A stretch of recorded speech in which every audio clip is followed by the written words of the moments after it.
So these are the top 10 trends I'm going to be talking about over our time together over the next 45 minutes or so.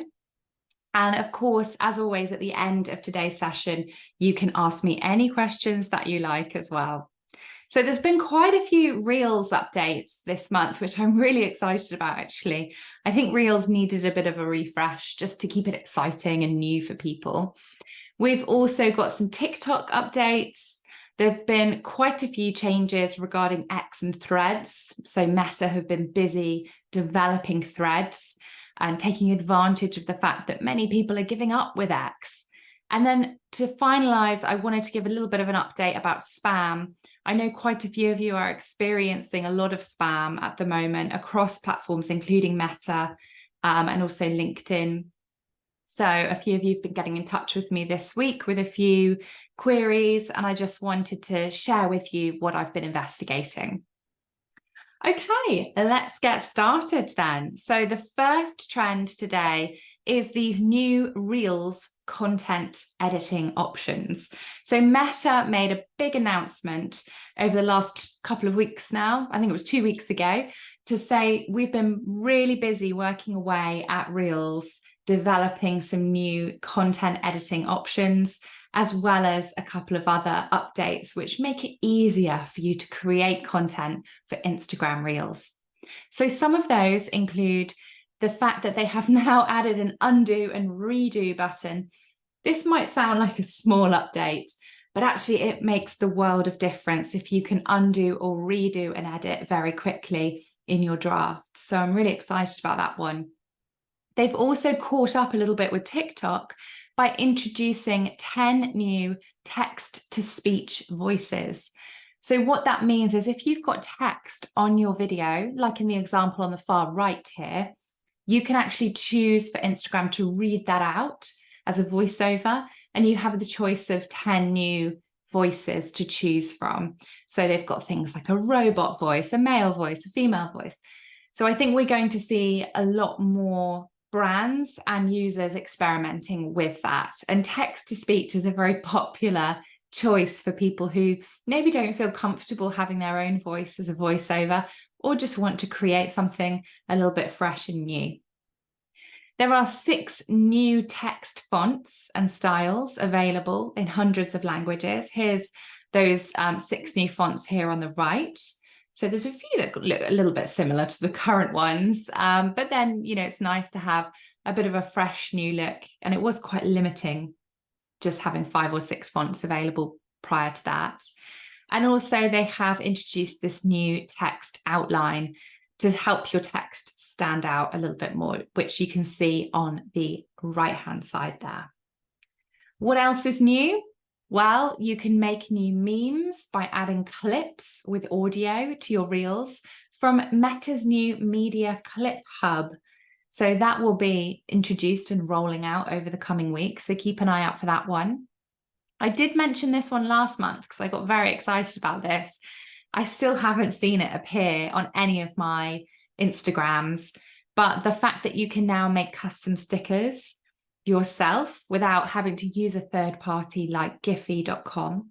So this will be a new create button. You can see the scissors logo there on Instagram stories. You'll also be able to add these to Reels, and you can basically create a sticker from any photo in your camera roll. So in this example, it's the dog, but you can imagine this working incredibly well for brands who own products. You could also use it for any hospitality brand with, a cocktail or a burger or something like that.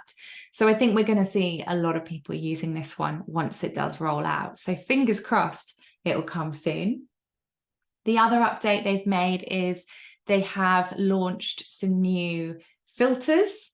You can see there, which feels a little old school, doesn't it, using filters? I don't think I've used a filter for a while, but really nice to see some new options there. And then finally, one of the other things that they've done is when you are kind of scrolling through your camera roll to look for photos or video clips to add to your reel, the scroll option is a lot easier with better previews of your photos. They're larger now, and you can search throughout your content. So if you're looking for something specific like a location, you could search for that, or you could zoom in as well. So some really nice tools there just to make it easier for creating reels on the fly, and also creating them without having to use an external editing app, which they don't ideally want. They want you to stay on Instagram as long as possible. Oh, I can see Anella has mentioned that the make a sticker option is available on my work Welsh Instagram account, but not the English one. So perhaps they've rolled it out in Wales first. We'll see. It may just be, a selection of accounts that randomly gets these new features before others. There's never seems to be a rhyme or reason as to why some people get the new features and some people don't, but I'm very jealous, and I hope that you are using it on your work Instagram account already. So what else is new from Meta then? Well, you might have seen this one popping up in your insights. Reels or Meta, I should say, have created a new metric. So as well as telling you how many plays your reel is getting, they're also going to tell you how many replays it's getting. And if you remember, replays is fantastic for the Instagram algorithm. If the algorithm can see that your video is getting played over and over, it will prioritize your reel as a high quality piece of content and push it out to more people. So that's why shorter reels, or reels that tell a good story that people want to watch again, often tend to perform well. Also, I talk about this a lot in my training, but there are techniques you can use to get people replaying your reel, like having a shock reveal or lots of information that kind of almost overwhelms people, that they have to watch it again to get the full picture. So interesting to see that Meta has launched that metric as one of the new metrics in their insights. And if you want to see these insights, all you need to do is head to the insights on the individual reel. So click options on the reel, that's usually the 3 dots, and look at insights. And this will open up exactly how many plays and replays you're getting. So they have updated the definition of Reels plays to include replays in addition to the initial plays. So basically your Reels plays figure might increase because it's going to count both of those metrics. Also, the other thing that I'm a little bit jealous of, I get quite jealous of creators because they tend to get the best features first, but they are now going to introduce this audience retention chart. They've been promising this one for well over a year, actually. I went to a talk by Reels about a year ago, and they said that this was something they were working on. So it's taken a while to roll out. But this will, just like we see in other platforms like LinkedIn or YouTube, it will indicate how long somebody watched your video for, and you'll be able to see those key drop-off points as to when people are maybe getting a little bit bored. So that's going to roll out, first of all, to creators, and then it will also roll out, I'd imagine, to personal accounts, and then finally business. That seems to be the way that these new features do roll out. It always starts with the creators, and then personal accounts, and then businesses. I suppose they want to make sure that it works exactly correctly before businesses get their hands on it. But I think that those metrics are very telling. One of the big trends that I'm going to be talking about in my trends talk for 2024 is we're all chasing engagement, but actually one of the things we need to be thinking about is how much attention people are actually paying. And if people are paying attention to your posts, they're going to be spending longer periods of time on them. So things like replays and retention are going to become more important next year as we all scramble to try and keep our audiences engaged in our messages for longer periods of time. Okay, moving on to the next trend then, which is collaborative carousels. So I was quite excited to see this one. I think it's such a great idea. I'm kind of baffled as to why we haven't thought of it sooner. But obviously you can create photo carousels on Instagram. Lots of people tend to do the, photo dump style carousel once every month or once every couple of weeks. And Instagram has started testing the ability to allow others to collaborate in your photo carousel and add content to your existing posts. So users will be able to add photos or videos to an existing carousel. Now, the person that owns the carousel will be able to moderate and pre-approve whether they want those photos to show up. But you can imagine this working, first of all, really well on a personal level. If there's a family get-together, a party, or a celebration, someone creates an album or a carousel of it, you could submit your photos to that. Or I can see this one working incredibly well for brands further down the line, particularly if you're gathering user-generated content around a certain event, promotion, or maybe you've incentivized that as part of a competition, show us your Halloween outfits, for example. I think that it's brilliant. You'll be able to kind of, allow others to post it or not. You'll be able to moderate that. And it's thought that carousel will only show on your profile. It won't kind of go on everyone else's, as well as current collaborative posts do. So it looks as though the original creator is going to have the ability to approve or reject any submissions, and the post will only exist on the creator's timeline, not any other contributors.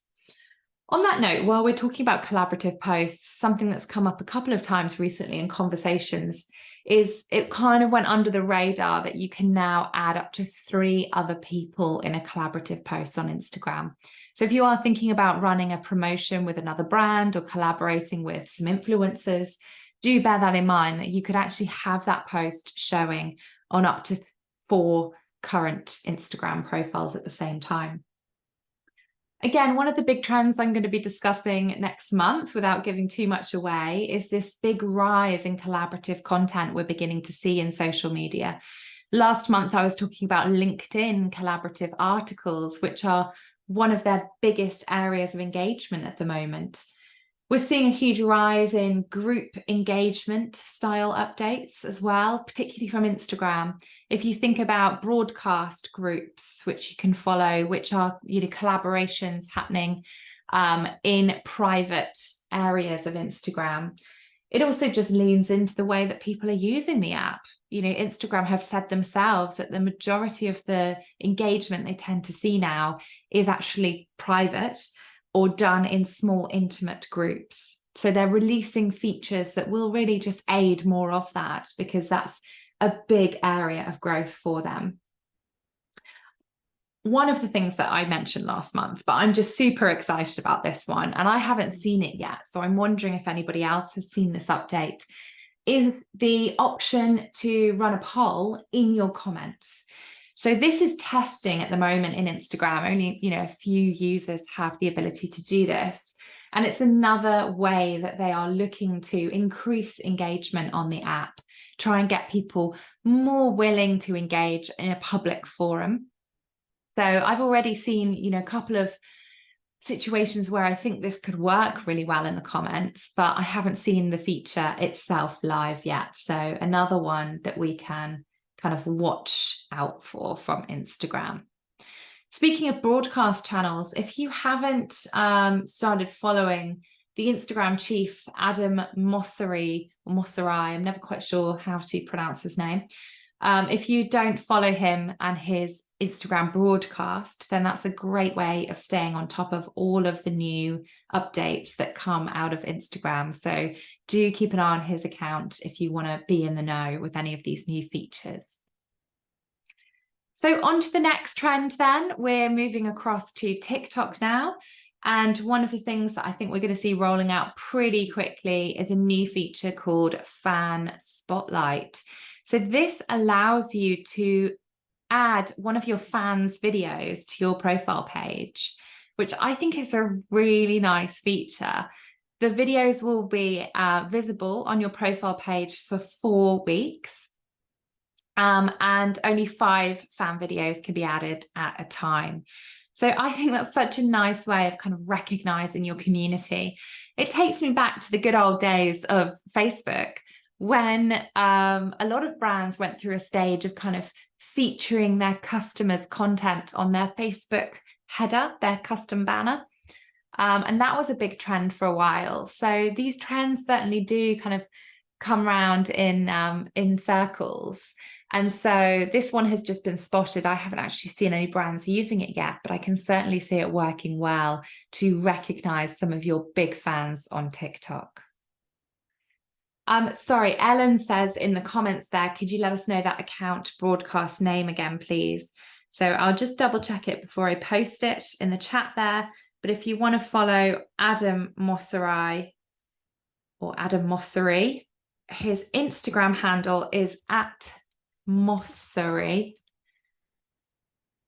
And from there, you can follow his broadcast, which is called IG Updates. So if you want to join a broadcast, you simply tap on the name of it, which is just underneath his bio. So that's how you join a broadcast. And he has this update called IG Updates. And, whenever there's a new feature or tool, you will get notified on Instagram about that, which is very, very useful. So here's just another look at how you might highlight your fans there on your TikTok account. And like I said, those videos will show for 4 weeks and then they will disappear. So a really nice way of just pinning some of your customers' UGC on TikTok.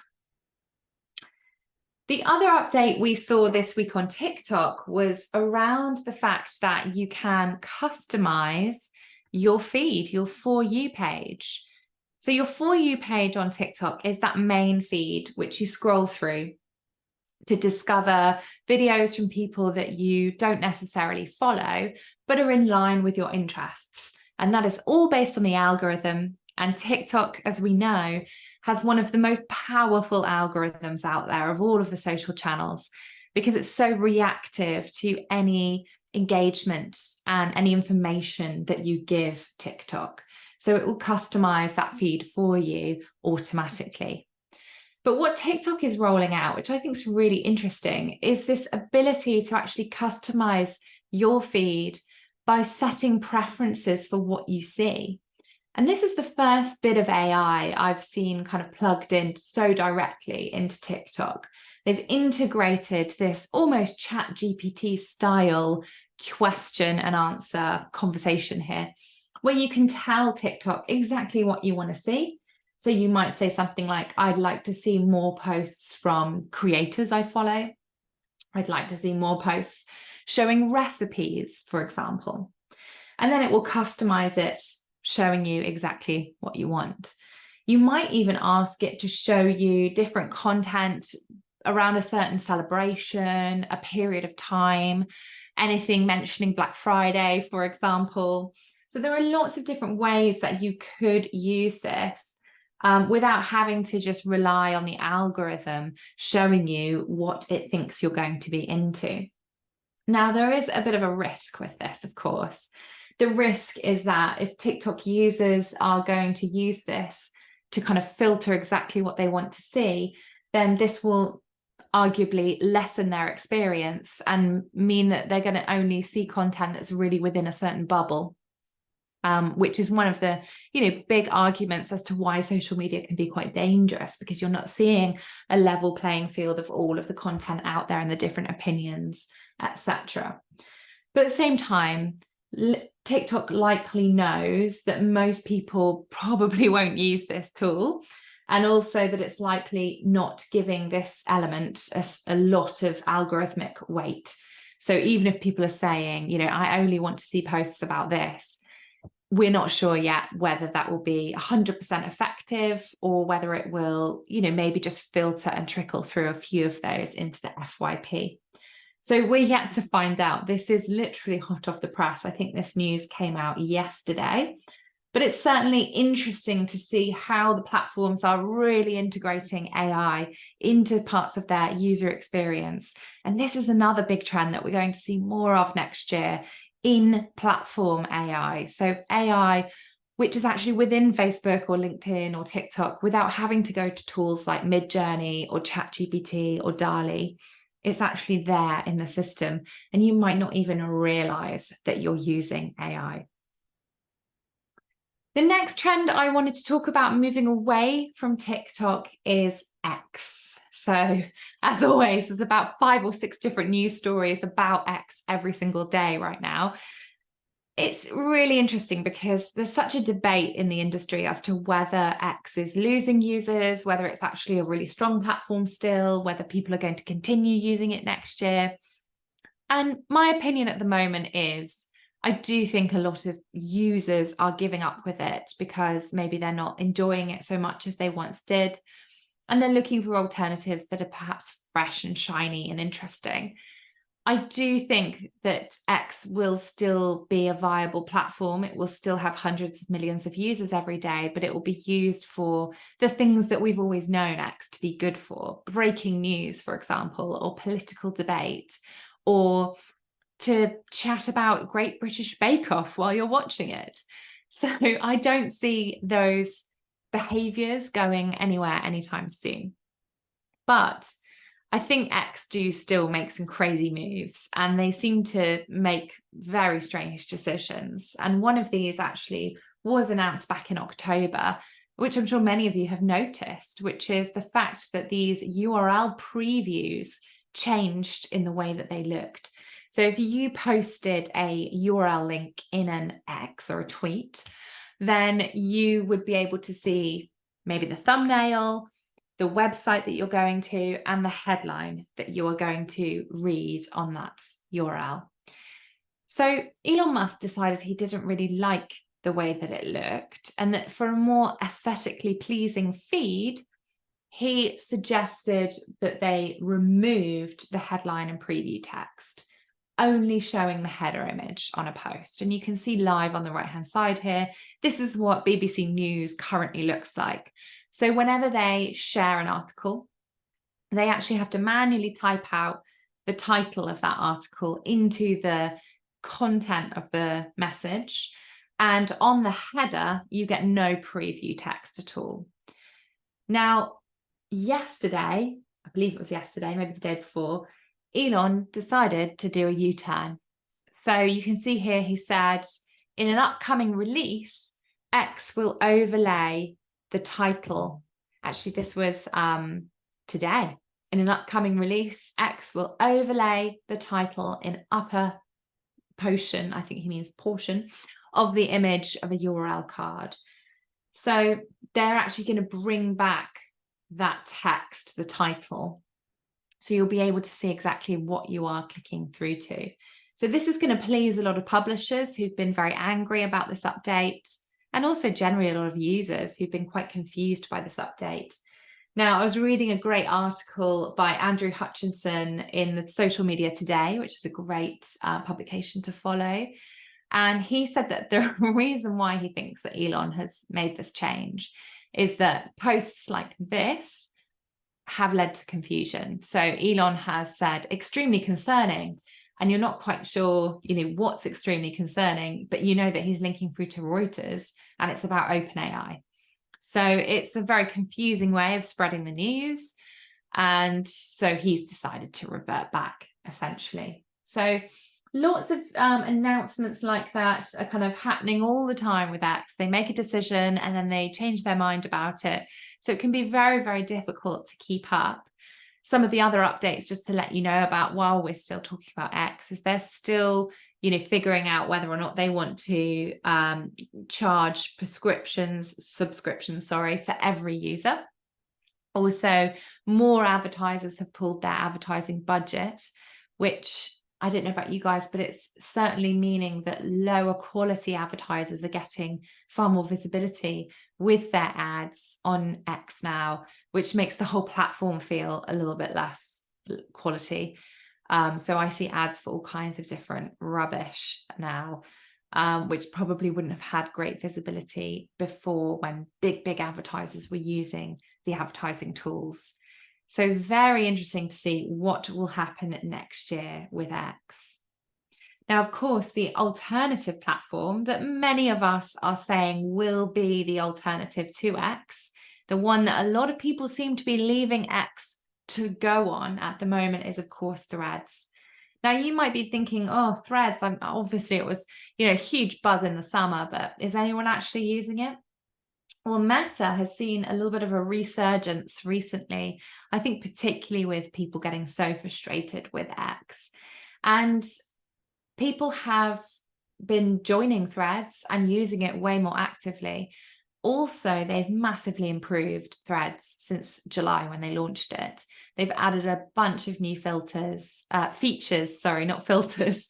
And they've got some most requested features now as well, like web threads. So you can use it on your desktop. The search functionality, although it's not great. And I'm going to tell you about a few more of the updates that we're seeing. So the first is when Threads launched, this is Adam Mosseri, by the way, who I mentioned earlier.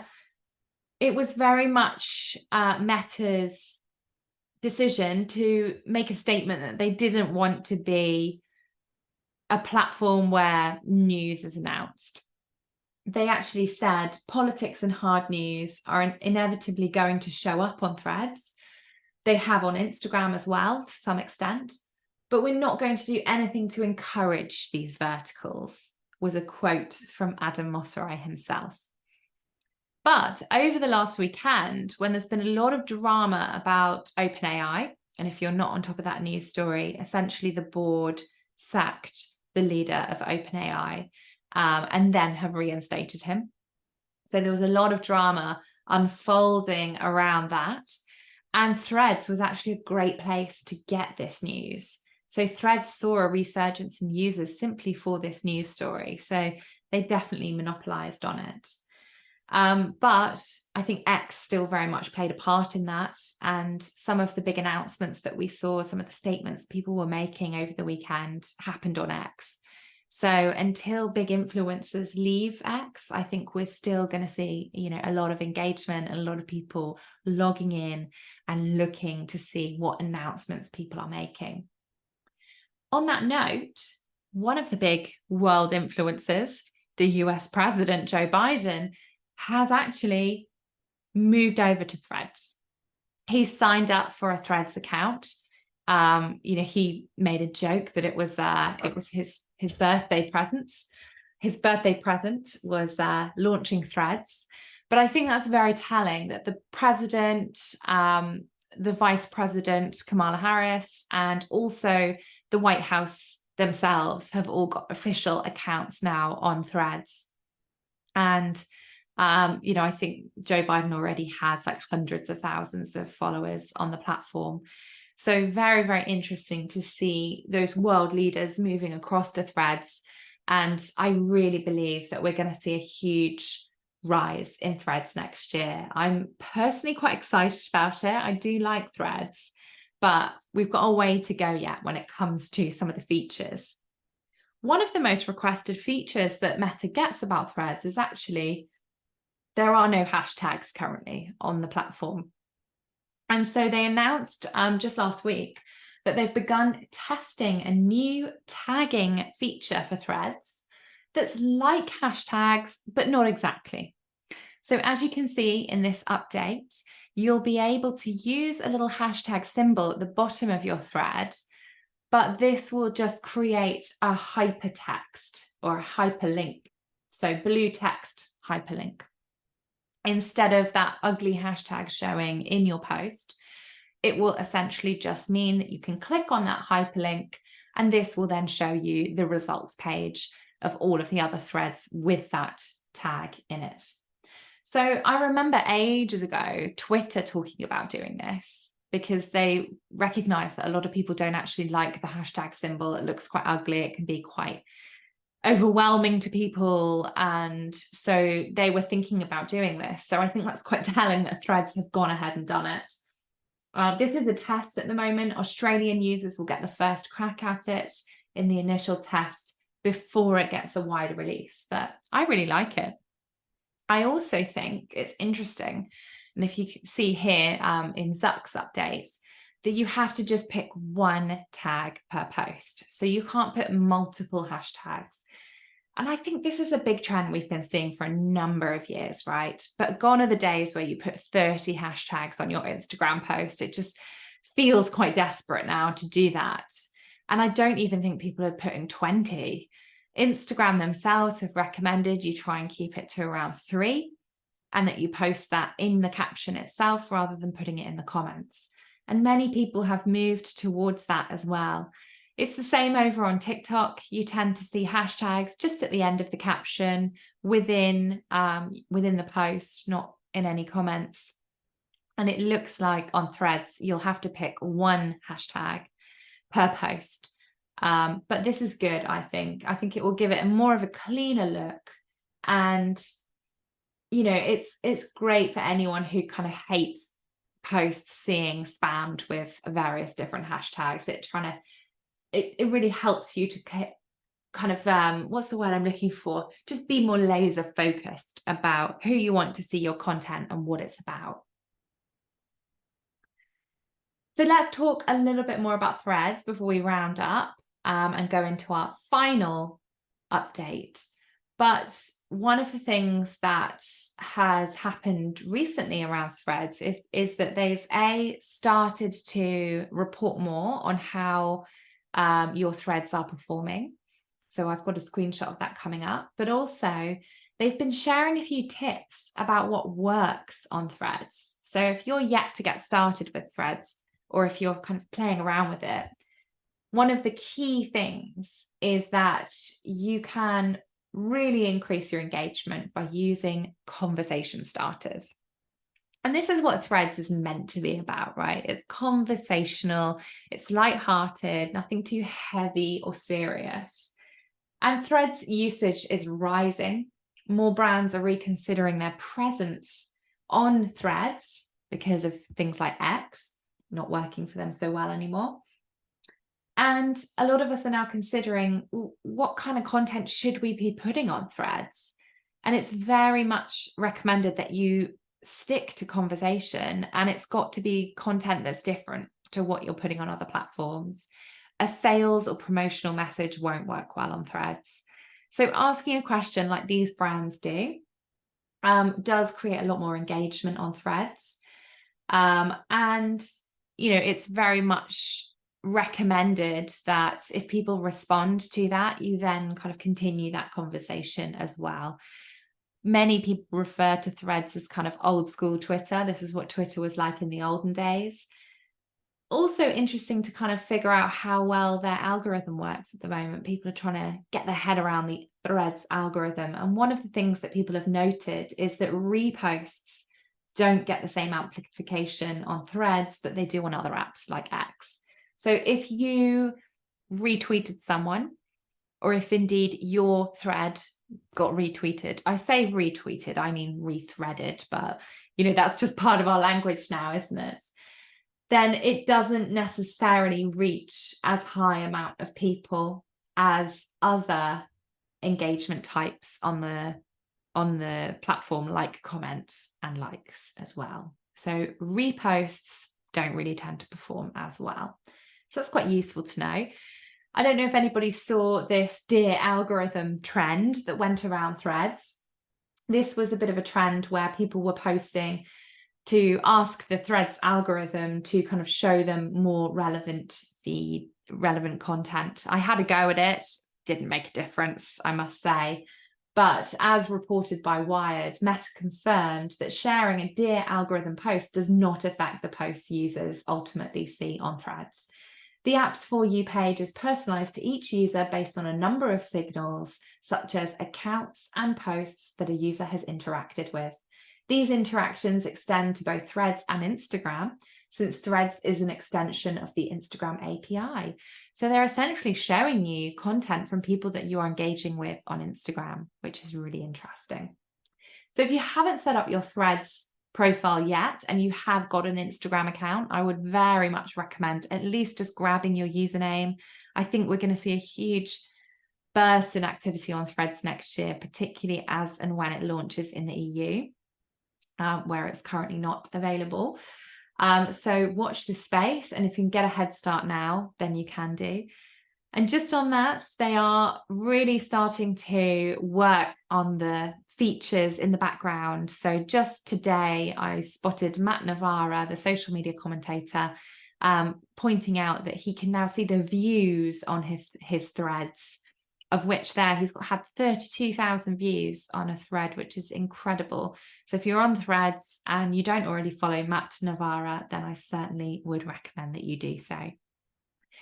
Okay, so we are on to our final update for today, which is a bit of an update on spam. I've had a few clients actually message me over the last few weeks about receiving messages that look very similar to this. Your page has been disabled. It's usually appearing as a message on Facebook. Similar ones to this also appearing, maybe emails as well. It looks like it's from Meta, but this is actually a malware scam. I can see a few of you commenting, saying you've had the spam and it's absolutely unreal at the moment on Facebook. So if you do receive this, then don't worry, you are not alone, but you can absolutely ignore it. The idea is that you'd click on that link, you would then, submit some information or detail, or the malware attack could actually sort of make your computer vulnerable just by clicking on a dodgy link. So just be aware of them. Really good suggestion from Rachel there. Mark them as spam and then delete them. The other thing you can do is if you go into your Facebook page, New Pages Experience, which is in your settings, you can go to an area called Page Status. Now, if your page really had got into trouble or done something inappropriate or violated some standards, you would know here. So you would be able to see whether there was an issue with anything from Facebook just here in this section. So if you can check that and it says your page has no issues, then you can be reassured that there is actually nothing going on. So keep an eye out for that. And my recommendation would be, now is a really good time to update all your passwords. Update all your passwords for 2024. And also just double check who has access to things like your Meta Business Manager, your Facebook page, your ads manager, and just kind of be on top of the security. You'd be, as I'm sure many of you are aware, there's just so much spam and hacking going on in social media. And if you lost your social media pages, it's really difficult to get them back, really difficult. And Facebook are no help whatsoever. So that is a warning to you all. The other thing I noted today is that you will be able to basically filter any followers that you are getting on Instagram. You'll be able to filter any spam followers. So any accounts that are likely to be spam will need your permission to follow you. They'll be held for review in your followers list. So that is a nice new update that Instagram are rolling out that you'll be able to find in your settings. So on that note, I will again, once again, remind you to come along to Social Media Trends for 2024. It is on the 14th of December, and we're going to be covering off lots of new and exciting trends to look at. I've got loads of brand examples, content examples, and hopefully it will give you a bit of inspiration for updating your social media strategies for 2024. As always, if you have any questions or you'd like to get in touch, then you're so welcome to do so. You can join our free Facebook group, which is the Avocado Social Media Hub, which again, I'm just about to pop the link into the chat again now. Or if you would rather contact me directly, then you're very welcome to do so.